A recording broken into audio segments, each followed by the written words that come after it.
Class 11th भौतिक विज्ञान NCERT chapter 2 है। हम आज स्टार्ट कर रहे हैं मात्रक एवं मापन। तो देखिए, मात्रक और मापन में ये मात्रक से संबंधित चैप्टर है, ठीक है, जिसमें कि मतलब कई प्रकार के मात्रक यूज किए जाएंगे। कैसे हम भौतिक राशियों को कैसे मेजर करें उसके बारे में हम लोग अध्ययन करते हैं। छोटी राशियों से लेकर के बड़ी राशियों को मापते हैं, जैसे कि सूर्य से पृथ्वी की दूरी, सूर्य से चंद्रमा की दूरी और अनेक प्रकार के लंबाइयों का मापन, द्रव्यमान का मापन इस चैप्टर में हम लोग मापते हैं। तो उसी से संबंधित ये चैप्टर है। तो चलिए हम शुरू करते हैं। भौतिक राशियाँ, जिसको हम कहते हैं फिजिकल क्वांटिटीज़। देखिए, भौतिक राशियाँ वे राशियाँ जिनको मापा या तौला जा सकता है, भौतिक राशियाँ कहलाती है। जिसको हम माप सकते हैं और तौल सकते हैं उसको हम क्या कहते हैं, भौतिक राशियाँ कहते हैं। जैसे कि एग्जाम्पल में लंबाई, चौड़ाई, द्रव्यमान, समय, दाब, ताप, चाल, वेग आदि, इन सबको हम मेजर कर सकते हैं, माप कर सकते हैं। तो इसलिए हम इसको कहेंगे भौतिक राशियाँ। अगला है मूल राशियाँ, फंडामेंटल क्वांटिटीज़। देखिए, वे राशियाँ जो मूल रूप से स्वतंत्र होती हैं, जिन्हें व्यक्त करने के लिए अन्य राशियों की आवश्यकता नहीं होती, मूल राशियाँ कहलाती हैं। जैसे लंबाई, समय, द्रव्यमान, ताप। और भौतिक विज्ञान में 7 मूल राशियाँ होती हैं, ठीक है, जो आगे हम लोग अभी पढ़ेंगे। भौतिक विज्ञान में 7 मूल राशियाँ होती हैं। तो चलिए अब अगला स्टार्ट करते हैं टॉपिक मापन। देखिए, मापन को इंग्लिश में कहते हैं मेजरमेंट। मापन वह प्रक्रिया है जिसको द्वारा हम ज्ञात करते हैं कि कोई दी हुई राशि किसी मानक राशि का कितने गुना है, ठीक है। मतलब कोई राशि दी गई है तो वो देखते हैं कि वो कितना गुना है, वही मापन कहलाता है। मापन, देखिए, मापन वह प्रक्रिया है जिसके द्वारा हम ज्ञात करते हैं कि कोई दी हुई राशि किसी मानक राशि का कितने गुना है। तो चलिए अब हम अगला देखते हैं मात्रक। देखिए, मात्रक को यूनिट कहते हैं। देखिए, वह सर्वमान्य मानक जिसका उपयोग किसी भौतिक राशि की तुलना के लिए किया जाता है उसे भौतिक राशि का मात्रक कहते हैं। जैसे लंबाई का मात्रक मीटर, द्रव्यमान का मात्रक किलोग्राम, समय का मात्रक सेकेंड होता है, ठीक है। देखिए, मापन की प्रणालियाँ। मापन की प्रणाली, देखिए, भिन्न भिन्न स्थानों पर मापन की अलग अलग प्रणालियों का प्रयोग करते हैं, जो निम्न प्रकार हैं। जैसे कि एमकेएस पद प्रणाली, इसको कहते हैं मीट्रिक सिस्टम। और इस प्रणाली में लंबाई को मीटर, द्रव्यमान को किलोग्राम तथा समय को सेकेंड में मापते हैं। इसी तरह से सीजीएस, सी है ये, सीजीएस प्रणाली में ये जो होता है फ्रेंच सिस्टम इसको बोला जाता है। इस प्रणाली में लंबाई को सेमी में, द्रव्यमान को ग्राम में तथा समय को सेकेंड में हम लोग मेजर करते हैं। अगला देखिए, एफपीएस प्रणाली, ब्रिटिश सिस्टम इसको कहते हैं। इस प्रणाली में लंबाई को फुट में, द्रव्यमान को पाउंड में तथा समय को सेकंड में मापते हैं हम। देखिए, अब जो है सबसे इम्पोर्टेंट जो है पूरे विश्व में जो चलने वाला है मापन, वो है मापन की अंतर्राष्ट्रीय प्रणाली SI, SI system of unit. इसी मापन का यूज हम हर जगह करते हैं। तो देखिए, इसमें मापन की यह प्रणाली अंतर्राष्ट्रीय स्तर पर मान्य है, पूरे वर्ल्ड में ही चलता है। संकेत रूप में इसे हम एसआई प्रणाली कहते हैं, यानी संक्षिप्त रूप में। यह प्रणाली अंतर्राष्ट्रीय माप तौल सम्मेलन में समय समय पर की जाने वाली इस संतुष्टियों पर आधारित हो गई है। एसआई का earth system international the unit होता है।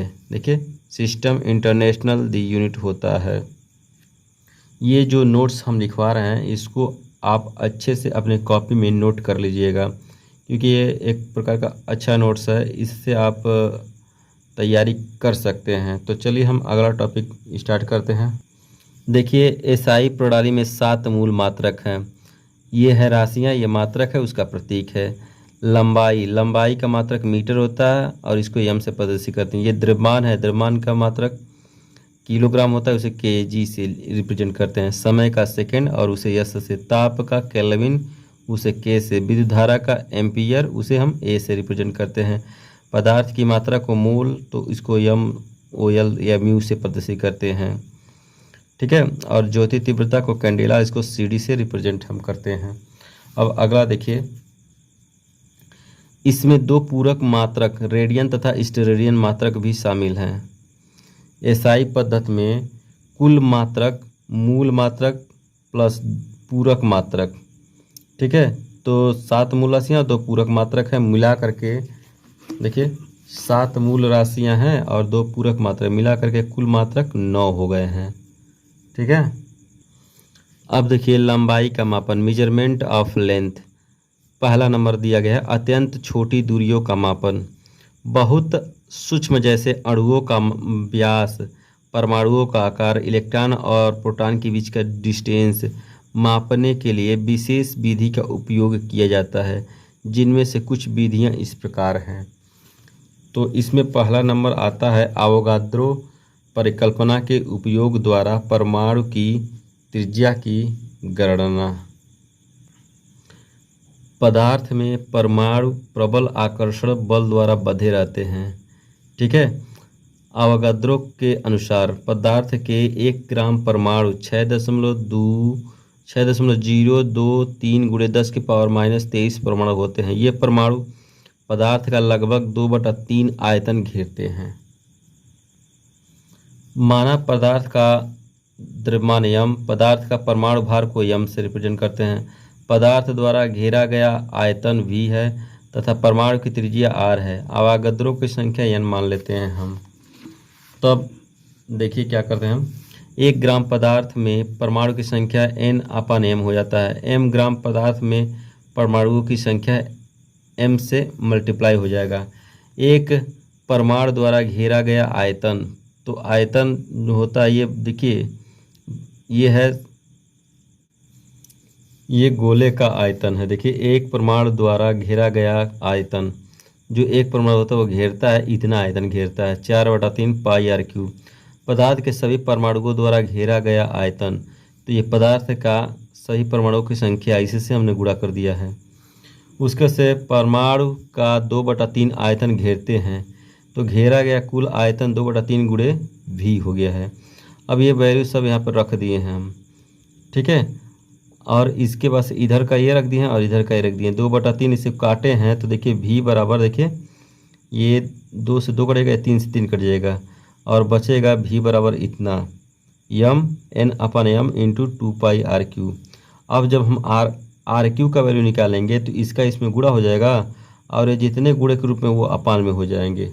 तो देखिए ये सब अपान में हो गए हैं और यहाँ पे ये v आयतन है, m परमाणु भार है, m पदार्थ का द्रव्यमान है, n आवोगाद्रो संख्या है। दूसरा देखिए अत्यंत बड़ी दूरियों का मापन, जो बहुत बड़े बड़े दूरियों को मापते हैं। उसमें देखिए कैसे मापते हैं, तो बहुत बड़ी दूरियां जैसे पर्वत की ऊंचाई, चंद्रमा की पृथ्वी से दूरी आदि का मापन कुछ प्रमुख विधियों से करते हैं। ऐसे मापन में कोणित माप के सहायता होते हैं। देखिए चंद्रमा के व्यास की गणना, चंद्रमा जो है उसके व्यास की हम कैसे गणना करते हैं।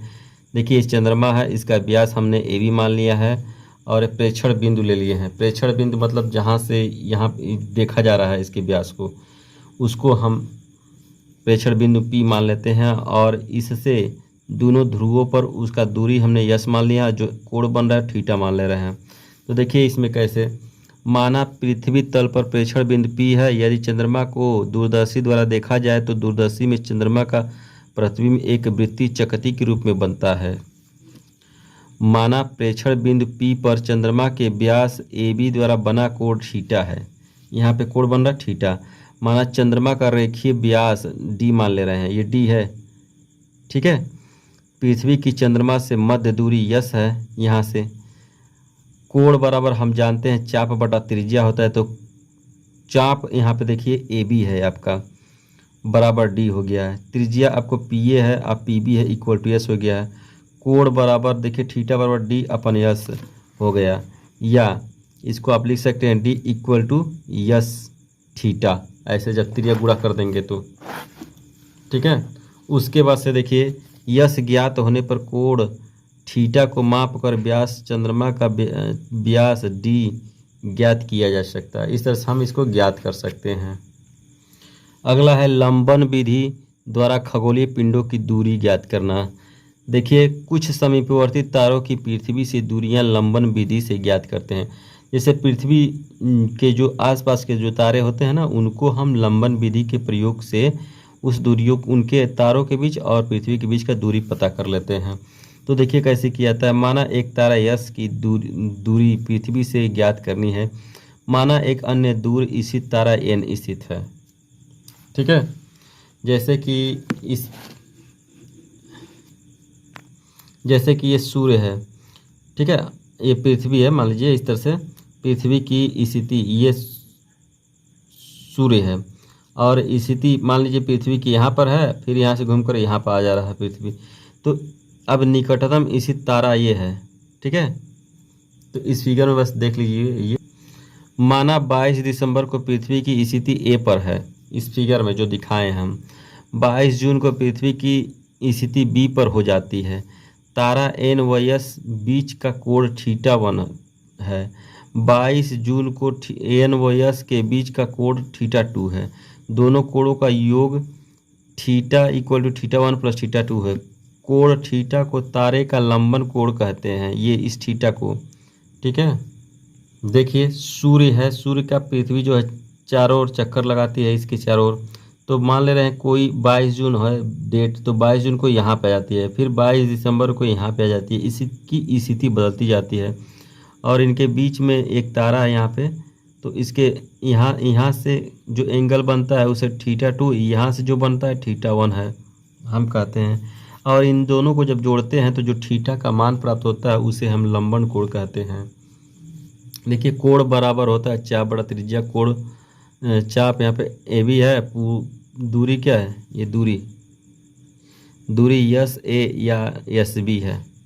इस तरह से हम ज्ञात करते हैं।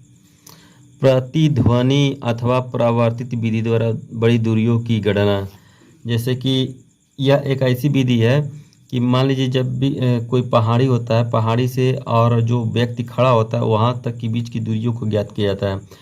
देखिए, किसी दूर स्थित पहाड़ी से सीधे परावर्तन के आने के बाद वाले ध्वनि को प्रतिध्वनि कहते हैं। इस विधि से दूर स्थित पहाड़ी की दूरी ज्ञात की जा सकती है। जैसे ये व्यक्ति यहाँ पे है, यहाँ से जब ध्वनि छोड़ता है तो यहाँ पे जब टकरा करके वापस आता है तो उस कितना दूरी गया और कितने दूरी पर है ये पहाड़ी वहाँ से आ रहा है, तो उसी के माध्यम से हम जो है इस पहाड़ी की दूरी ज्ञात कर लेते हैं। ठीक है, इस विधि में बंदूक से दूर स्थित पहाड़ी की ओर छोड़ते गोली के छोड़ने तथा परावर्तित ध्वनि के सुनने के बीच के क्षणों का अंतराल ज्ञात कर लेते हैं। जैसे छोड़े और फिर आया वो लौट करके, तो उसके बीच का कितना अंतराल है, मतलब समय है। तो हमने मान लिया कि माना यह एक समय अंतराल टी है, माना ध्वनि की चाल भी है, हम मान ले रहे हैं। ध्वनि द्वारा तय की गई कुल दूरी एक जाने पर और एक आने पर कितना है, यस प्लस यस = 2s हो जाता है। अब देखिए दूरी बराबर चाल गुणे समय, तो चाल क्या है v है, समय क्या है t है, दूरी क्या है 2s है। अब यहाँ से दूरी जब निकालेंगे यहाँ से तो इस 2 को ट्रांसफर कर देंगे तो v × t, देखिए v × t/2 हो जाएगा। यहाँ इतना ये हो गया। ठीक है, तो इसको नोट्स आप लोग बनाते रहिए और ये बहुत अच्छा ही नोट्स है। ठीक है, अब देखिए द्रव्यमान का मापन, मेजरमेंट ऑफ मास। देखिए वस्तु का वह गुण जिससे वह अपनी अवस्था परिवर्तन का विरोध करती है जड़त्व कहलाती है। किसी वस्तु का द्रव्यमान उसके जड़त्व की माप होती है। ये जड़त्व का परिभाषा है।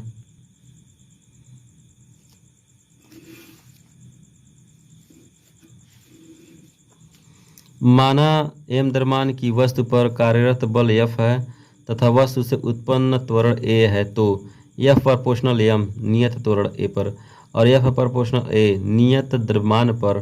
तो F यहाँ प्रोपोर्शनलिटी साइन हटाते हैं तो एक कांस्टेंट लाते हैं K। प्रयोग के आधार पर हम K = जब 1 रखते हैं तो हम मिलता है हमको F = m में। तो हमको जब द्रव्यमान निकालना रहता है तो A को ट्रांसफर कर देते हैं तो m = F/A मिल जाता है। इस द्रव्यमान को ही जड़त्वीय द्रव्यमान हम कहते हैं। अब इसके बाद हेडिंग है गुरुत्वीय द्रव्यमान। देखिए किसी भी वस्तु का भार W उसके द्रव्यमान m के अनुक्रमानुपाती होता है। ठीक है, तो W प्रोपोर्शनल m लिखते हैं, लेकिन जब प्रोपोर्शनलिटी हम साइन हटाते हैं तो एक कांस्टेंट लगा देते हैं G, जैसे कि यहाँ पर हम डायरेक्ट लिख दिए हैं W प्रोपोर्शनल m। अर्थात हम कह सकते हैं कि वस्तु का द्रव्यमान गुरुत्वीय द्रव्यमान है जो पृथ्वी के द्वारा उस वस्तु पर आरोपित में लगता है बल को निर्धारित करता है। यदि किसी स्थान पर दो वस्तुओं के भार जो है W1 और W2 हैं तो भार W = mg के अनुसार, यहाँ पे W प्रोपोर्शनल है m के, तो यहाँ पे पहले के लिए W1 प्रोपोर्शनल m1 हो जाएगा, इसी तरह से W2 प्रोपोर्शनल m2 हो जाएगा। तब इसका हम रेशियो निकालेंगे, इसको मान लीजिए समीकरण नंबर 1 कर लें, इसका समीकरण 2 मान लें। जब रेशियो निकालेंगे W1/W2 = m1/m2 हो जाएगा। ठीक है, अतः समीकरण में प्रतिशत द्रव्यमान को ही गुरुत्वीय द्रव्यमान कहते हैं हम। अब देखिए समय का मापन में, मेजरमेंट ऑफ टाइम में समय का मापन घड़ी द्वारा किया जाता है, अर्थात वह घटना जो नियमित समयांतराल के बाद स्वयं को दोहराती है घड़ी का कार्य करती है। इस प्रकार अपनी अक्ष के परितः पृथ्वी का घूमना, सूर्य के परितः पृथ्वी का परिक्रमा तथा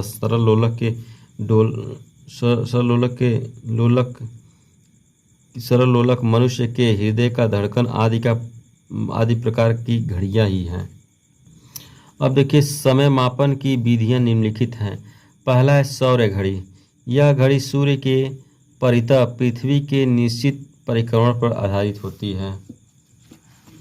क्वार्टज क्रिस्टल घड़ी, देखिए क्वार्टर क्रिस्टल दाब वैद्युत प्रभाव की घटना प्रदर्शित करती है। जब क्वार्टर क्रिस्टल के विपरीत पृष्ठों पर दाब लगाते हैं तो विद्युत वाहक बल उत्पन्न हो जाता है। इस प्रकार उत्पन्न दोलन समयांतराल को मापने में प्रयोग किए जाते हैं। अगला है परमाणु घड़ी, एटॉमिक क्लॉक। परमाणु घड़ियां परमाणु में होने वाले परमाणु आवर्ती पर आधारित होती हैं। इसकी यथार्थता 10⁻11 सेकंड से 1 सेकंड तक होती है। ठीक है, देखिए रेडिएक्टिव डेटिंग। कुछ रेडिएक्टिव नाभिक में कार्बन C14 यानी स्वतः ही विकृत होते रहते हैं। ये क्षय प्रक्रियाओं को मापने के काम आते हैं। यह 10⁻17 सेकंड के कोट के बहुत बड़े समय को मापने में प्रयोग किया जाता है। जैसे कुछ ऐसे नाभिक होते हैं जो स्वतः विकृत होते रहते हैं, टूटते रहते हैं, तो उनको मेजर करने के लिए हम रेडिएक्टिव डेटिंग का प्रयोग करते हैं। ठीक है,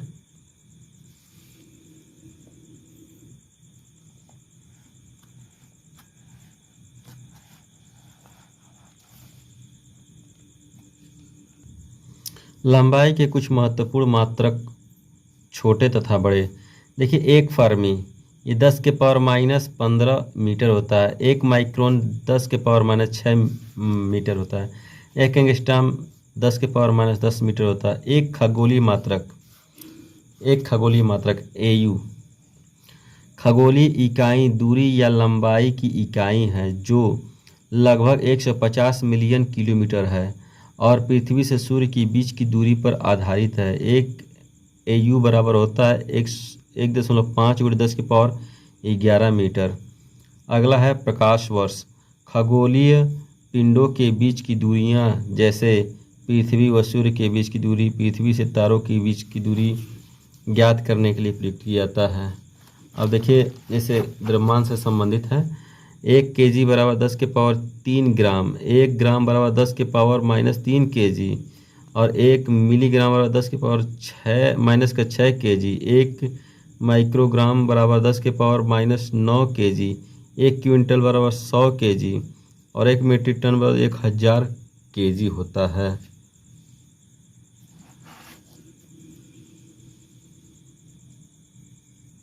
इसी तरह से 1 मिली सेकेंड बराबर 10⁻³ सेकेंड, 1 नैनो सेकेंड बराबर 10⁻9 सेकेंड, 1 पिको सेकेंड बराबर 10⁻12 सेकेंड, 1 माइक्रो सेकेंड बराबर 10⁻6 सेकेंड और 1 घंटा में 3600 सेकेंड होते हैं।